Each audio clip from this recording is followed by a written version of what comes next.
Hello students, आज हम लोग एक चैप्टर पढ़ेंगे जिसका नाम है एसिड बेसिस एंड सॉल्ट्स। ठीक है, हम इसको 3 पार्ट में कवर अप करेंगे। फर्स्ट पार्ट में हम लोग करेंगे जितने भी स्टैंडर्ड रिएक्शंस हैं, सेकेंड पार्ट में हम लोग करेंगे जितने भी कॉमन सॉल्ट्स हैं, एंड फाइनल पार्ट में हम लोग जो रेस्ट ओवर थियरी बची है उसके ऊपर कवरेज करेंगे। सो देखो, हम लोग सबसे पहले कुछ स्टैंडर्ड रिएक्शंस पढ़ते हैं जो हमारे टेक्स्ट बुक में दिए हुए हैं। तो बोलो, मंगवा लिया दोनों। जो सबसे पहला स्टैंडर्ड रिएक्शन हमारे टेक्स्ट बुक में दिया है वो ये है, कोई भी एसिड या कोई भी बेस जब मेटल के साथ रिएक्ट करता है तो प्रोडक्ट देता है सॉल्ट प्लस हाइड्रोजन गैस। ठीक है, salt plus hydrogen gas. Now see, हमेशा ध्यान रखिएगा, when ever any such example comes ना, हमेशा हम जो एक बेसिक एसिड लेंगे वो हम लेंगे HCl, और बेसिक जो बेस लेंगे नॉर्मल जो है वो है NaOH। ऐसा कुछ कंपल्सिटी नहीं है कि एसिड में HCl ही लेना है और बेस में NaOH ही लेना है, ले हम कुछ भी सकते हैं, बट मैं ईजीनेस के लिए इसी को कंसिडर कर रहा हूँ कि एसिड में मैं हमेशा HCl लूँगा और बेस में मैं हमेशा NaOH लेके आपको एग्जाम्पल दूंगा। ठीक है, अब इससे हाइड्रोजन NaOH को तो अब क्या बचा, अदर नेम जिंक बचा है, कॉस्टिक सोडा। ठीक है, इसका जो कॉमन नेम है वो क्या है, कॉस्टिक सोडा। तो we have to keep this in mind. तो एक काम करते हैं, इस स्टैंडर्ड रिएक्शन का एक एग्जांपल लिखते हैं। सपोज एक एसिड, जैसा कि मैंने कहा मैं HCl ले लेता हूँ, मेटल चलो कुछ नहीं, जिंक ही उठा लेते हैं। ठीक है ना, देखो रिएक्शन कैसे करना है, बहुत ध्यान से देखना। वी नो इस स्टैंडर्ड रिएक्शन के अंदर हाइड्रोजन गैस रिलीज होता है, राइट। तो एक काम करो, H2 लिख दीजिए। तो हाइड्रोजन रिलीज होने के बाद अब क्या बचा, जिंक बचा और क्लोरीन बचा, right. And according to the basic chemistry, according to the salt formation जो हम लोग 9th में पढ़े थे, the product is going to be ZnCl2, right. अब रेस्ट ओवर जो बैलेंसिंग वाला पार्ट है वो अपने को खाली करना है, बस इस रिएक्शन को बैलेंस करना है। ठीक है, वो भी डन है। तो जैसे मैंने एक एग्जांपल एक एसिड के साथ लिया, वैसे ही सेम एक एग्जांपल मैं बेस के साथ लेता हूँ। जैसा कि मैंने कहा था कि बेस में NaOH ही लूँगा। ठीक है ना, सी इसमें भी क्या होगा, हाइड्रोजन गैस, यानी कि यहाँ से हाइड्रोजन निकल जाएगा, राइट। बट प्रॉब्लम यहाँ पे क्या है, यहाँ पे दो दो मेटल्स बच गए हैं, तो हम डायरेक्टली नहीं लिख सकते थे। जैसे यहाँ डायरेक्टली हम प्रोडक्ट बनाए, हम डायरेक्टली नहीं बना सकते। तो यहाँ पे मेटल्स पहले लिखेंगे और नॉन मेटल यानी कि जो अनायन है उसको बाद में लिखेंगे। आप में से किसी को ये भी डाउट होगा कि सर आपने पहले सोडियम ही क्यों लिखा, आप जिंक पहले क्यों नहीं लिखे। क्योंकि इसके दो रीजंस है, पहला तो रिएक्टिविटी सीरीज में सोडियम पहले आता है और जिंक बाद में, और दूसरा पीरियोडिक टेबल में भी सोडियम पहले आता है और जिंक बाद में। तो इसलिए सबसे पहले सोडियम लिखे फिर जिंक, ये दोनों केटायंस हो गए, और बाद में मैंने लिखा अनायन। Now we have two option, either we directly memorize the formula of the compound so formed, जो भी फॉर्मूला बनेगा उसके कंपाउंड का नाम हम डायरेक्टली याद रख लें और फॉर्मूला भी याद रख लें, और दूसरा तरीका है कि थोड़ा दिमाग लगाएं कि कंपाउंड बनेगा क्या। तो देखो, सोडियम, जिंक और ऑक्सीजन यही है, इसका चार्ज -2, इसका +2 और +1। अब आप देखोगे नेट चार्ज जीरो नहीं आ रहा, और हमें हमेशा पता है कि सॉल्ट का नेट चार्ज क्या होता है, जीरो। तो जीरो करने के लिए अगर मैं सोडियम को डबल करूं, ठीक है, स्टिल अभी भी नेट चार्ज नहीं इक्वल टू जीरो आ रहा है। और अगर ऑक्सीजन को डबल कर दूं, तब अब जाके मेरा नेट चार्ज क्या आ रहा है, जीरो आ रहा है। मतलब जो मेरा प्रोडक्ट बनेगा वो प्रोडक्ट क्या बनेगा, Na2ZnO2। सो मेरा प्रोडक्ट होगा Na2ZnO2, बिकॉज जब आप इसके चार्ज को कैलकुलेट करोगे तो नेट चार्ज जीरो आ रहा है। ठीक, अब इसका नाम क्या होगा सर, देखो सबसे पहले आपको सोडियम दिख रहा है तो आप लिख दो सोडियम, फिर आपको जिंक दिख रहा है तो आप लिख दो जिंक। और हमेशा मैंने आपको 9th स्टैंडर्ड से बेसिक केमिस्ट्री से सिखाया है, ऑक्सीजन का मतलब हम 8 बोलते हैं। जब हम बोलते हैं सल्फेट, तो सल्फेट का मतलब क्या होता है, सल्फर के साथ ऑक्सीजन, तो 8 स्टैंड्स फॉर ऑक्सीजन। तो यहाँ पे ऑक्सीजन की जगह मैंने क्या लिखना है, 8 लिखना है। तो this is the name of this compound which is sodium zincate. So with this हम लोग जो अपना पहला स्टैंडर्ड रिएक्शन है वो हम लोग कंप्लीट कर लिए। इस स्टैंडर्ड रिएक्शन में हम ये देखें कि कोई भी एसिड, ठीक है, कोई भी एसिड या कोई भी बेस जब मेटल के साथ रिएक्ट करता है तो प्रोडक्ट क्या देता है, सॉल्ट प्लस हाइड्रोजन गैस। और इसका हमने एक एक एग्जांपल भी देख लिया, एक एसिड के साथ और एक बेस के साथ। ठीक है, तो अब आगे हम लोग सेकेंड स्टैंडर्ड रिएक्शन पढ़ते हैं इसका। तो देखो, तो सेकेंड स्टैंडर्ड रिएक्शन पढ़ें, लेकिन उससे भी पहले एक चीज देखो कि ये जो हाइड्रोजन गैस रिलीज हुआ है, राइट, अब हम इसको कैसे ट्रेस कर सकते हैं, मतलब हम इसके प्रेजेंस को कैसे डिटेक्ट कर सकते हैं। तो यहाँ पे एक चीज़ है, how to detect the presence of H2 gas, right. हम H2 गैस के प्रेजेंस को कैसे डिटेक्ट कर सकते हैं। तो जब ये एक्सपेरिमेंट होगा, आप इसके सामने कोई भी बर्निंग कैंडल लेके आ जाओ। जैसे आप बर्निंग कैंडल लेके आओगे, आपको एक पॉप साउंड दिखेगा, ठीक है, दिवाली के जैसे पटाखे होते हैं ना, पॉप साउंड जैसा, तो वैसा आपको साउंड आएगा। This pop sound will reveal या दिस विल कन्फर्म कि हाइड्रोजन गैस प्रेजेंट है। तो ये इस तरीके से हम हाइड्रोजन गैस के प्रेजेंस को डिटेक्ट कर सकते हैं। अब आते हैं हम अपने सेकेंड स्टैंडर्ड रिएक्शन की तरफ। सेकेंड स्टैंडर्ड रिएक्शन कहता है कि कोई भी मेटल कार्बोनेट, राइट, या कोई भी मेटल हाइड्रोजन कार्बोनेट अगर एसिड के साथ रिएक्ट करेगा तो प्रोडक्ट क्या देगा, salt plus CO2 plus H2O। कोई भी मेटल कार्बोनेट या कोई भी मेटल हाइड्रोजन कार्बोनेट, ठीक है, अगर एसिड के साथ रिएक्ट करेगा तो क्या देगा, salt plus CO2 plus H2O। अब बहुत ध्यान से देखना, मैंने अगेन एक बेसिक जो नॉर्मल मेटल कार्बोनेट है वो मैंने लिया है सोडियम कार्बोनेट, ठीक है। तो अभी आप देखो, जो ये सोडियम कार्बोनेट है HCl के साथ रिएक्ट किया, एसिड के साथ रिएक्ट किया, and I know the product is going to be salt plus CO2 plus H2O। तो एक काम करो, CO और H इन सबको हटा दो, तो सिर्फ क्या बचेगा, Na और Cl, और NaCl से कंपाउंड क्या बनेगा, NaCl, राइट।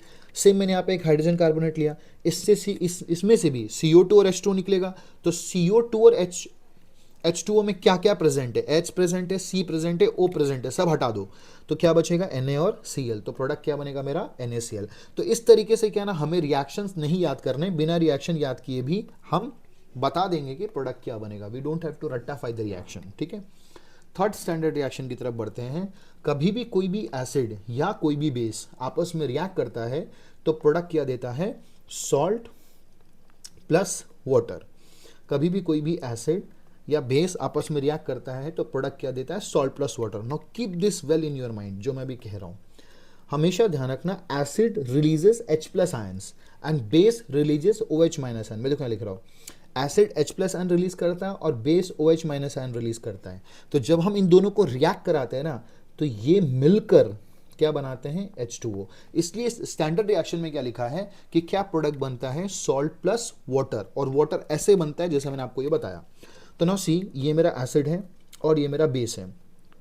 एसिड से H प्लस निकलेगा, बेस से OH निकलेगा, तो बचा क्या है, Na और Cl। तो ये मिलके क्या बनाएंगे, कंपाउंड।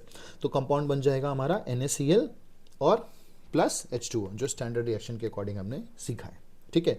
तो आई थिंक आपको ये थर्ड जो स्टैंडर्ड रिएक्शन ये भी समझ में आ गया। और आप नोटिस कर रहे हो, मैं हर एग्जाम्पल में एसिड की जगह HCl लिख रहा हूँ और बेस की जगह NaOH लिख रहा हूँ, ताकि एक सिंप्लिसिटी, एक यूनिफॉर्मिटी मेंटेन रहे, राइट। नाउ सी, हमें कुछ बातें ध्यान रखनी है कि जितने भी मेटल के ऑक्साइड्स हैं, जितने भी मेटल के ऑक्साइड्स हैं, जितने भी मेटल के ऑक्साइड्स हैं, यहाँ देखो लिखा हुआ है, जितने भी मेटल के ऑक्साइड्स हैं वो बेसिक नेचर के होते हैं, राइट। जितने भी मेटल के ऑक्साइड्स हैं वो बेसिक नेचर के होते हैं, और जितने भी नॉन मेटल के ऑक्साइड्स हैं वो एसिडिक नेचर के होते हैं, ठीक है। सो हम एक काम कर सकते हैं, हमने अभी जो स्टैंडर्ड रिएक्शन पढ़ा था ना कि acid plus base gives salt plus water, तो हम बेस की जगह क्या लिख सकते हैं, मेटल ऑक्साइड। स्टिल प्रोडक्ट क्या बनेगा, सॉल्ट प्लस वाटर। या हम एसिड की जगह क्या लिख सकते हैं, non metal oxide. Still product क्या बनेगा, salt plus water. So basically ये दो अलग अलग टाइप का स्टैंडर्ड रिएक्शन नहीं है, एक ही स्टैंडर्ड रिएक्शन को स्प्लिट करके दो बनाया गया है, which is metal oxide plus acid give salt plus water and non metal oxide plus base give salt plus water. कोई भी एक मेटल ऑक्साइड ले लो, जैसे मैंने यहाँ पे सोडियम ऑक्साइड लिया, and I no this is basic, तो जब मैं इसको एसिड के साथ रिएक्ट करूंगा तो this will give salt plus water. And salt क्या बनेगा, वाटर में क्या होता है, H और O होता है, तो H और O हटा दो, क्या बचेगा, Na और Cl। तो प्रोडक्ट भी क्या बनेगा, NaCl। सिंपल है। अब देखो, जो नॉन मेटल ऑक्साइड का एग्जांपल है ना, हमारे टेक्स्ट बुक में नहीं दिया हुआ कि नॉन मेटल ऑक्साइड का जब रिएक्शन होगा बेस के साथ तो क्या होगा, इसलिए हमें इतना इन्फॉर्मेशन दिया, तो हम इतना इन्फॉर्मेशन पढ़ के आगे बढ़ते हैं। तो ये सारे स्टैंडर्ड रिएक्शंस थे जो हमारे टेक्स्ट बुक में दिए गए। अब देखो, इसमें एक इन्फॉर्मेशन मुझे आपको देना है। मैंने आपको क्या बोला, एसिड में H प्लस आयन होना कंपलसरी है, राइट। तो ध्यान रखना, हर एसिड में हाइड्रोजन का होना कंपलसरी है, बट हर कंपाउंड जिसमें हाइड्रोजन होता है वो एसिड नहीं होता। व्हाट आई मीन, देखो ग्लूकोज C6H12O6, इसमें हाइड्रोजन है, बट क्या ये एसिड है, नो। तो सिर्फ हाइड्रोजन का प्रेजेंस ये कंफर्म नहीं करता है कि वो प्रोडक्ट एसिड होगा। क्या कंफर्म करता है? अगर उस प्रोडक्ट से हाइड्रोजन हाइड्रोजन डिसएसोसिएट होता है, डिसएसोसिएट का मतलब उससे टूट के हाइड्रोजन अलग होता है, तभी वो प्रोडक्ट एसिड कहलाएगा, अदरवाइज वो एसिड नहीं कहलाएगा, राइट। जैसे कि HCl में जब मैं रिएक्शन कराता हूँ तो ये टूट के H+ और Cl- आयन देते हैं। चूंकि H+ आयन मुझे ये दे रहा है इसलिए एसिड है। और ग्लूकोज में क्या होता है ना, वो टूट के H+ आयन नहीं देता है, इसलिए glucose is not a acid. ठीक है, तो वही यहाँ पे मैंने लिखा है। ठीक है, hello, this is the second batch of acid basis and salts, and आज हम लोग पढ़ेंगे कॉमन सॉल्ट्स। ठीक है, तो जो सबसे पहला कॉमन सॉल्ट हमारी बुक में दिया है वो है सोडियम हाइड्रोक्साइड, जिसको हम लोग कॉमनली बोलते हैं कॉस्टिक सोडा, राइट। तो आज हम ये सीखेंगे कि इसको कैसे प्रिपेयर किया जाता है। अगर हम NaCl में वाटर मिला के इलेक्ट्रोलाइसिस करें, ठीक है, NaCl और वाटर का इलेक्ट्रोलाइसिस करें, जो सेटअप क्रिएट होता है उसको हम लोग बोलते हैं ब्राइन। ठीक है, okay, NaCl plus water electrolysis, the setup so called is called brine. ठीक है, और प्रोडक्ट क्या बनता है? NaOH, as you can see, NaOH, Cl2 और H2। चूंकि ये एक इलेक्ट्रोलाइसिस है तो क्लोरीन कहाँ जाएगा? एनोड पे, और हाइड्रोजन कहाँ जाएगा? कैथोड पे। ठीक है, नाउ हमें सिर्फ ये रिएक्शन नहीं याद रखना, हमें साथ साथ इन सारे प्रोडक्ट्स के यूजेस भी पता होने चाहिए। नाउ NaOH कहाँ यूज होता है? सोप एंड डिटर्जेंट इंडस्ट्री में, एंड साथ साथ पेपर मेकिंग इंडस्ट्री में भी काम आता है। Chlorine as we know as a disinfectant and water treatment में काम आता है, and hydrogen aviation fuels and fertilisers में काम आता है। ठीक है, तो इतना हमें ध्यान रखना है। आपसे अगर कोई भी पूछेगा कि ब्राइन क्या है, तो ब्राइन क्या होता है?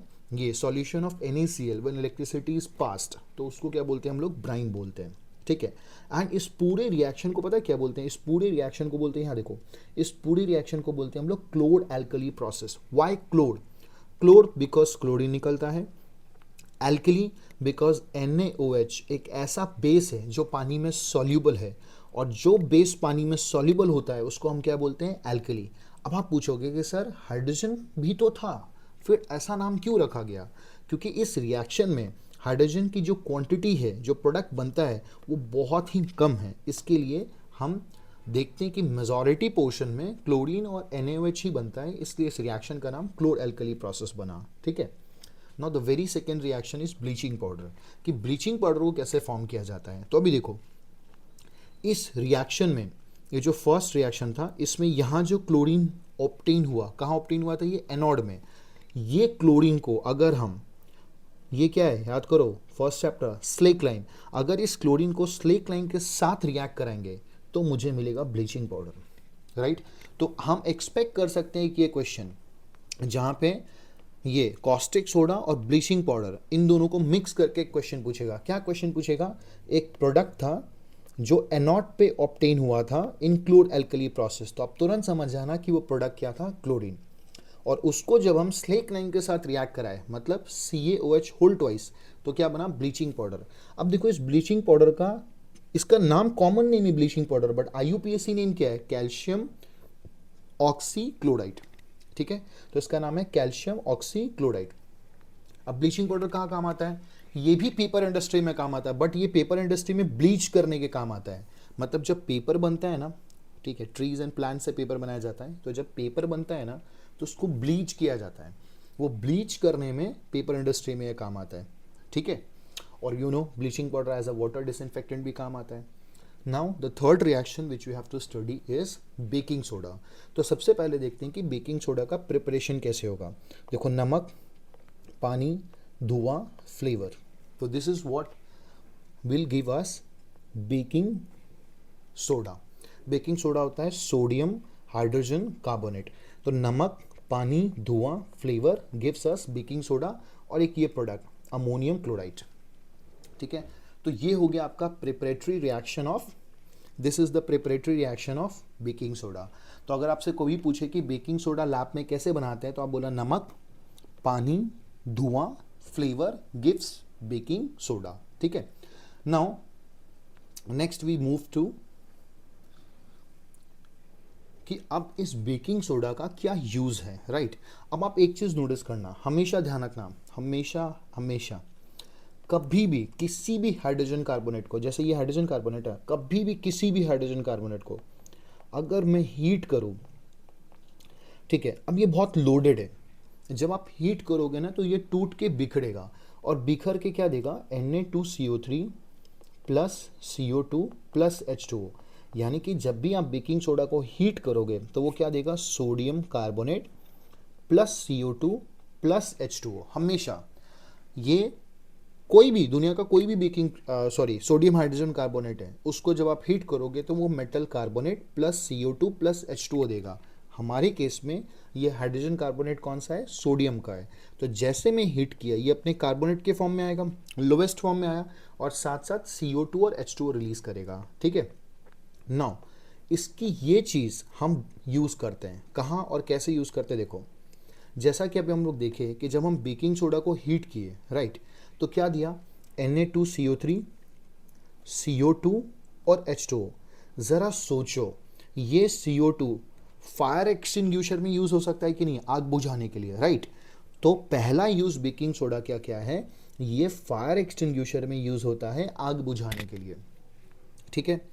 साथ साथ देखो आप इस रिएक्शन को गौर से, ये पाउडर के फॉर्म में निकलता है तो ये फायर के कांटेक्ट में आएगा तो आग बुझाएगा, CO2 भी आग बुझाने में काम आएगा, और ये जो पानी निकलेगा मॉइस्चर, ये भी आग बुझाने में काम आएगा। यानी कि तीनों के तीनों आग को बुझाने में फेवर करेंगे। तो जो वेरी फर्स्ट यूज़ है बेकिंग सोडा का वो ये है, हम इसको फायर एक्सटिंग्विशर में यूज़ कर सकते हैं। जैसे हम फायर एक्सटिंग्विशर में इसको डालेंगे और स्प्रे करेंगे आग लगने वाली जगह पे, तो एक रिएक्शन होगा जिससे ये सोडियम कार्बोनेट और CO2 और H2O देगा, जो हमें हेल्प करेगा आग को बुझाने में। और आप देखो ये जो बेकिंग सोडा है ना, ये एक बेस है, तो अगर हमारे पेट में कोई भी एसिडिटी है तो हम इस बेस का इस्तेमाल कर सकते हैं। इसको अगर हम कंज्यूम करेंगे तो एसिड और बेस उसके इफेक्ट को क्या हो जाएगा, न्यूट्रलाइज कर दिया जाएगा। इसीलिए हम बोलते हैं हम इसको एज ए एंटी एसिड या एंटासिड यूज़ करते हैं, जो एसिड की इफेक्ट को नलीफाई करे। तो हम बोल सकते हैं कि baking soda is used as antacid, वो एसिड की इफेक्ट को क्या करता है, नलीफाई करता है, ठीक है। और लास्ट जो यूज़ है बेकिंग सोडा का वो ये है कि जितनी भी बेकरी आइटम्स हैं या स्पेशली जो किचन में कुछ स्पेसिफिक आइटम्स है बनाने के लिए, उसमें हम लोग बेकिंग सोडा का इस्तेमाल करते हैं। तो यहाँ पे बेकिंग सोडा का कौन सा चीज़ यूज़ करते हैं हम लोग, देखो हमें पता है ना, हम बेकिंग सोडा को जब डालेंगे खाने में और हीट करेंगे तो ये रिएक्शन होगा, और इस रिएक्शन में क्या निकलेगा, CO2। अब सोचो वो CO2 सरफेस से ऊपर जाने की कोशिश करेगा। मान लो मैं केक बना रहा हूँ, केक में मैंने CO2 डाला और उसको मैंने बेक किया, हीट की वजह से रिएक्शन होगा और CO2 केक के सरफेस से एस्केप करेगा। अगर वो केक के सरफेस से एस्केप करेगा तो केक के सरफेस पे क्या छोड़ के जाएगा, पोर्स, और वो पोर्स की वजह से केक क्या बनेगा, स्पंजी या फ्लपी, राइट। तो हम यहाँ पे बेकिंग सोडा को as a kitchen item use किए, ठीक है, ताकि हम किसी भी चीज़ को क्रिस्पी, स्पंजी या फ्लपी बना सकें, राइट। तो वी सॉ कि बेकिंग सोडा के 3 यूजेस हैं, पहला इन अ फायर एक्सटिंग्विशर, दूसरा एज ए एंटासिड, और तीसरा इन अ बेकरी आइटम, ठीक है, in the bakery item we can use, right. Now एक और यूज़ है बेकिंग सोडा का, अगर हम बेकिंग सोडा को, ठीक है, अगर हम बेकिंग सोडा को अपने घर में जो भी रिफाइन आता है, जो भी एडिबल ऑयल है, ना एडिबल ऑयल का मतलब क्या होता है, एडिबल ऑयल का मतलब जिसको हम खा सकते हैं, ठीक है। अगर हम इस बेकिंग सोडा को अपने घर के एडिबल ऑयल के साथ मिक्स कर देंगे ना, तो ये क्या बन जाएगा, बेकिंग पाउडर, ठीक है, क्या बन जाएगा, बेकिंग पाउडर। एंड गाइज एक बात ध्यान रखना, ये जो एडिबल ऑयल होता है ना जिसको हम खाते हैं, तल तल के जो खाते हैं, वो एसिड होता है, ठीक है। तो क्या होगा, जब मैं बेकिंग सोडा इस एसिड में डाला, ठीक है, जब मैं ये बेकिंग सोडा इस एसिड में डाला, किस एसिड में, ये जो एडिबल ऑयल है जिसकी मैं बात कर रहा हूँ, जब मैं इस बेकिंग सोडा को एसिड में डालूंगा तो वी नो ना metal hydrogen carbonate, we know ना कि metal hydrogen carbonate plus acid, याद करो क्या था, gives salt plus CO2 plus H2O। ना सी, हमारे सिलेबस में इस एडिबल ऑयल का केमिकल फॉर्मूला नहीं दिया हुआ, इसलिए मैं डायरेक्टली नहीं बता सकता कि सॉल्ट क्या बनेगा, बट मैं ये तो बोल सकता हूँ ना कि ये सॉल्ट सोडियम का ही बनेगा। वाई? बिकॉज मेरे बेकिंग सोडा में सोडियम प्रेजेंट है, तो ये सॉल्ट किसका बनेगा? सोडियम का ही बनेगा। बट एग्जैक्ट क्या सॉल्ट बनेगा मैं नहीं बता सकता, क्योंकि कौन सी एडिबल ऑयल मैं यूज़ कर रहा हूँ और उसका क्या chemical formula that I have not been given, right. तो ध्यान रखना एक बात कि जब भी मैं इस बेकिंग सोडा को किसी भी एडिबल ऑयल के साथ मिक्स करूंगा तो वो क्या बनेगा? Baking powder. And baking soda is a base which is sodium hydrogen carbonate, metal carbonate. जब मैं उसको एसिड के साथ रिएक्ट करूंगा तो क्या देगा? Salt plus CO2 plus H2O, जो यहाँ पे इस रिएक्शन में मुझे देखने के लिए मिला। ठीक है, सो ये था हमारा थर्ड कॉमन सॉल्ट का प्रिपरेशन जो हमारे सिलेबस में दिया था, राइट। तो हमने काफ़ी यूजेस देख लिए बेकिंग पाउडर के, बेकिंग सोडा के। नाउ अब हमारा जो फोर्थ कॉमन सॉल्ट है वो है वॉशिंग सोडा। ठीक है, तो वॉशिंग सोडा क्या है, वॉशिंग सोडा कैसे प्रिपेयर किया जाता है? तो वॉशिंग सोडा, ये जो सोडियम कार्बोनेट है, जब हम इसमें थोड़ा पानी मिलाएंगे तो बनेगा वॉशिंग सोडा। अब आप यहाँ पे एक चीज़ देखोगे कि सर ये बड़ा अजीब सा केमिकल फॉर्मूला है, हमने तो कभी ऐसा केमिकल फॉर्मूला नहीं देखा जहाँ ये .10:2 जैसी चीज़ कुछ लिखी हुई हो।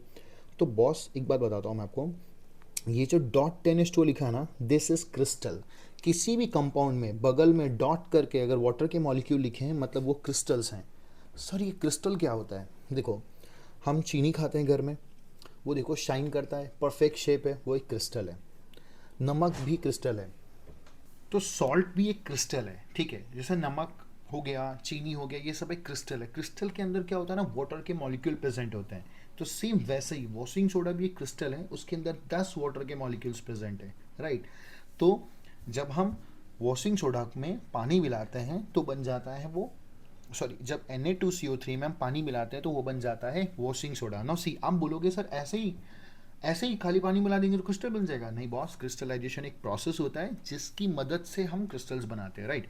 अब देखते हैं वॉशिंग सोडा के यूजेस क्या है। ये बोरैक्स को मैन्युफैक्चर करने में काम आता है, स्पेशली ग्लास इंडस्ट्री में काम आता है, और ये भी पेपर एंड सोप इंडस्ट्री में काम आता है। ठीक है, नाउ एक बहुत ही फेमस क्वेश्चन है जो हमारे बोर्ड्स में हमसे पूछा जाता है कि भाई आप एक लैब में हो, ठीक है, आपको सब चीज़ दे दिया गया है, आप पहले जो है ना, आप पहले बनाओ बेकिंग सोडा और फिर उसकी मदद से बनाओ वॉशिंग सोडा।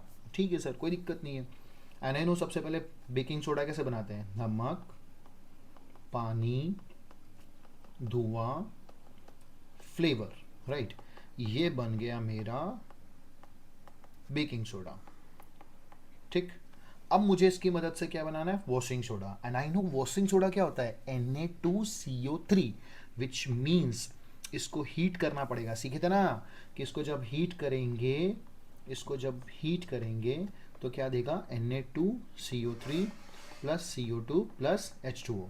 अब हम बहुत करीब आ गए हैं। एंड फाइनली ये जो Na2CO3 है, इसके साथ क्रिस्टलाइजेशन का प्रोसेस करेंगे, थोड़ा सा वाटर मॉलिक्यूल मिलाएंगे, तो finally I will get my washing soda. So it's a very important question जहाँ आपसे पूछा जा सकता है कि अगर आपको बेकिंग सोडा से वॉशिंग सोडा बनाना है तो आप कैसे बनाओगे? So this are the 3 simple steps that we need to follow in order to get to there. ठीक है, सो ये ऑलरेडी हमने नोट्स में लिखाया हुआ है।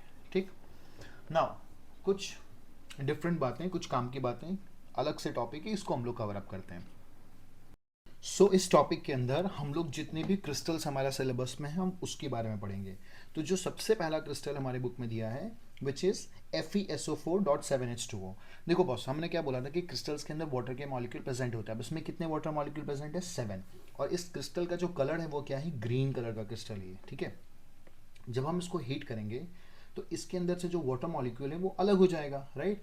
और इसका जो कलर होता है ना, किसी भी क्रिस्टल का जो कलर होता है वो उसके अंदर प्रेजेंट वाटर मॉलिक्यूल की वजह से ही होता है।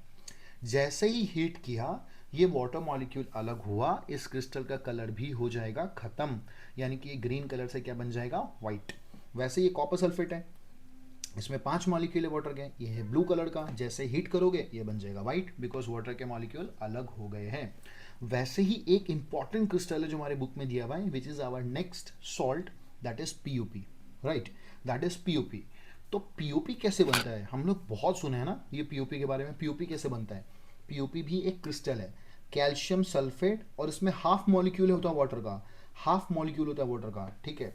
जब हम इसमें थोड़ा पानी मिलाते हैं तो ये हार्ड एंड स्टिफ हो जाता है और ये बनाता है जिप्सम। याद करो, थोड़ा रिकॉल करो, जब प्लास्टर चढ़ता है हाथ में, राइट, तो उसमें पीओपी में पानी मिलाते हैं और वो देखो कितना हार्ड हो जाता है, वो क्या बन जाता है, जिप्सम बन जाता है, वो बन जाता है gypsum which is very hard and stiff, right. तो ये पीओपी में जब हम पानी मिलाते हैं तो क्या बन जाता है, जिप्सम। अब देखो जिप्सम में कितने नंबर ऑफ वाटर मॉलिक्यूल है, 2, पीओपी में हाफ, तो कितना पानी मिलाना पड़ेगा, 1.5, तब क्या बन जाएगा, जिप्सम बन जाएगा। And boss, this reaction is reversible in nature, यानी कि वापस से जब मैं जिप्सम को हीट करूंगा तो मुझे मेरा पीओपी मिल जाएगा। So this is a reversible reaction, ठीक है। अब यहाँ पे एक दो बातें हैं कि सर इनका नाम कैसे करते हैं। देखो इसमें 7 वाटर के मॉलिक्यूल है तो इनको बोलेंगे फेरस सल्फेट। अब याद करो मैथ्स, पेंटागन, हेक्सागन, हेप्टागन, तो यहाँ पे 7 हैं तो आप बोलोगे फेरस सल्फेट हेप्टाहाइड्रेट। हेप्टा मतलब 7, हाइड्रेट मतलब वाटर, ठीक है। वैसे ये कॉपर सल्फेट है तो इसको क्या बोलेंगे, पेंटाहाइड्रेट। और ये कैल्शियम सल्फेट है, इसमें आधा मॉलिक्यूल है तो बोलेंगे सेमी हाइड्रेट, ठीक है। ये इसमें 2 मॉलिक्यूल है तो डाईहाइड्रेट, सेम मैथ्स जैसे लगाना है, डाई, ट्राई, टेट्रा, पेंटा, हेक्सा, ऐसे ही लगाना है, ठीक है। अब एक बहुत ही नोटिसेबल चीज़ क्या है कि आप देखो जितने भी क्रिस्टल्स हम पढ़े हैं इसमें पूरे के पूरे 10 वाटर के मॉलिक्यूल्स हैं, राइट। अब आओ नीचे, इसमें भी 7 हैं पूरे, इसमें भी 5 है पूरे, जिप्सम में भी पूरे के पूरे 2 हैं। तो सर पीओपी के अंदर ये हाफ क्यों है, ये क्या मतलब है, हाफ क्यों है। पीओपी के अंदर हाफ इसके लिए क्योंकि देखो पीओपी के हर 2 मॉलिक्यूल में एक पानी का मॉलिक्यूल है, इसलिए पीओपी के हर एक मॉलिक्यूल में आधा पानी का मॉलिक्यूल है, समझा। हर पीओपी के 2 मॉलिक्यूल में एक पानी का मॉलिक्यूल है, इसलिए हर एक पीओपी के मॉलिक्यूल में हाफ पानी का मॉलिक्यूल है। तो आपसे ये चीज़ पूछा जा सकता है कि क्यों ऐसा है कि हाफ वाटर प्रेजेंट है, ठीक है। एंड ये जो वाटर प्रेजेंट होता है ना, इसको हम लोग बोलते हैं वाटर ऑफ क्रिस्टल्स या वाटर ऑफ क्रिस्टलाइजेशन। जब हम क्रिस्टलाइजेशन का प्रोसेस करते हैं उसके बाद जो वाटर बच जाता है उसको हम लोग बोलते हैं वाटर ऑफ क्रिस्टलाइजेशन। तो मैं ये कहूँगा कि FeSO4 में 7 molecule of water of crystallisation है, ठीक है। तो वैसे पीओपी में हर एक पीओपी के मॉलिक्यूल में कितना वाटर ऑफ क्रिस्टलाइजेशन है, हाफ मॉलिक्यूल ऑफ वाटर है, ठीक है।